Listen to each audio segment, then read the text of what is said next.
Si on ouvre au spectre européen que vous connaissez si bien, Svenia, est-ce que finalement on est un peu sur les mêmes questions? D'abord, une appropriation des usages qui a besoin de se démocratiser, et puis cette idée de se dire qu'il y a des solutions alternatives aux solutions américaines ou asiatiques qui peuvent parvenir aux écoles. On a de quoi rivaliser?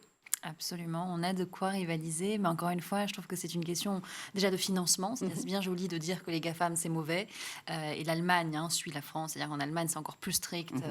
Ils n'ont pas du tout le droit d'utiliser des outils qui ne sont pas hébergés au sein de l'Union européenne. Ouais. C'est bien gentil de vouloir supprimer tous ces concurrents non européens, mais derrière, il faut pouvoir financer, il faut pouvoir laisser la place, ouvrir le marché aux acteurs européens, ce qui n'est pas le cas en ce moment. Donc je trouve qu'il y a un peu d'hypocrisie là-dedans. Ouais. Et surtout, comme disait très bien Marie-Christine, les profs utilisent ce qui est facile d'accès. Ouais, ce qui est à leur disposition immédiate. Exactement. Donc il y a un moment où, on ne va pas non plus en plus leur faire en sorte que la tâche soit encore plus difficile pour eux.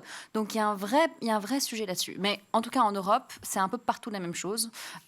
Tous les gouvernements décident de mettre fin à la suprématie des GAFA. Mais encore une fois, il faut pouvoir financer l'alternative, ouvrir les marchés et permettre aussi à ces solutions européennes de fleurir, quoi.